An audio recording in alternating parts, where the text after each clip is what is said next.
अफगानिस्तान में तालिबान रिटर्न्स। जी हाँ, अफगानिस्तान में अब तालिबान का राज लगभग शुरू हो चुका है। 15 अगस्त को जब भारत अपनी आज़ादी का जश्न मना रहा था, तभी अफगानिस्तान में तालिबान की गुलामी की शुरुआत हो रही थी। तालिबान ने अफगानिस्तान की राजधानी काबुल पर भी कब्जा कर लिया है।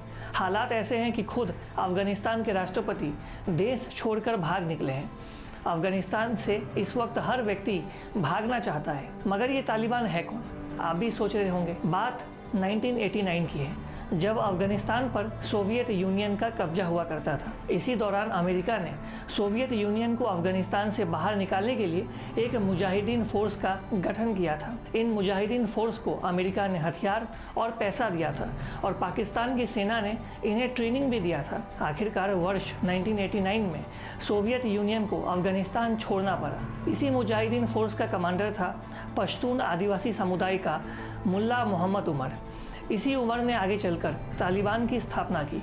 तालिबान शब्द का पश्तून में मतलब होता है छात्र, यानी कि स्टूडेंट, और तालिबान उन्हें माना जाता है जो तालिबान के संस्थापक उमर के छात्र हैं। साल 1994 में उमर ने अफगानिस्तान के कंधार में तालिबान को बनाया था। तब उसके पास केवल 50 समर्थक थे।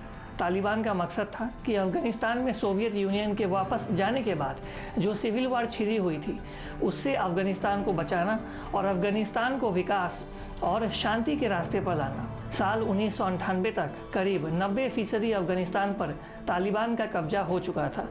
शुरुआत में अफगानिस्तान के लोगों ने तालिबान का स्वागत और समर्थन भी किया, क्योंकि तालिबान अफगानिस्तान में शांति और विकास ला रहा था।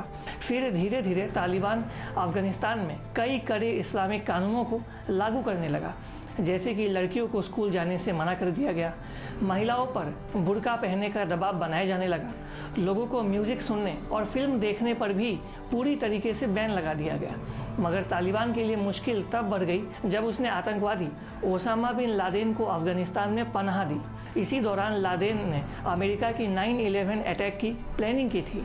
इसके बाद अमेरिका ने तालिबान से कहा कि वो अमेरिका को ओसामा बिन लादेन वापस सौंप दे, मगर तालिबान ने इससे साफ मना कर दिया। इसके बाद अमेरिका ने अफगानिस्तान में घुसकर मुल्ला उमर, जो कि तालिबान का संस्थापक था, उसकी सरकार को गिरा दिया। जिसके बाद उमर और बाकी तालिबानी नेता जो हैं वो पाकिस्तान भाग गए।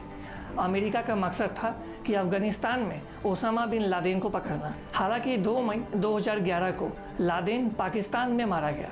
पिछले साल ही 2020 के फरवरी में अमेरिका और तालिबान ने एक ऐतिहासिक समझौता किया था।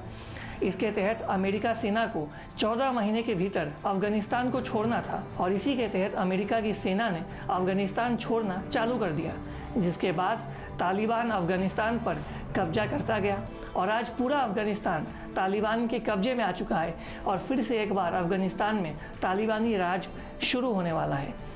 तालिबान का अफगानिस्तान पर राज करना भारत के लिए भी खतरनाक हो सकता है, क्योंकि तालिबान अफगानिस्तान में अफीम की खेती करता है और आतंकवादियों को पनाह देता है। ऐसी आशंका है कि पाकिस्तान तालिबान के सहारे अफीम की अवैध सप्लाई और आतंकवादियों को भारत के बॉर्डर वाले क्षेत्र में भेज सकता है, जिससे कि भारत के सुरक्षा को भी एक गहरा खतरा इस समय है। मगर इस समय दुनिया देख रही है कि किस तरह से अफगानिस्तान पर तालिबान काबिज हो चुका है और जो अफगानिस्तान के लोग हैं वो लगातार अफगानिस्तान से भागना चाह रहे हैं, क्योंकि उनके भीतर भी तालिबान का खौफ है। आपको हम जानकारी यहाँ दे दें कि यूएस स्टेट डिपार्टमेंट के मुताबिक तालिबान एक आतंकवादी संगठन है जिसे यूएसए ने बैन किया था।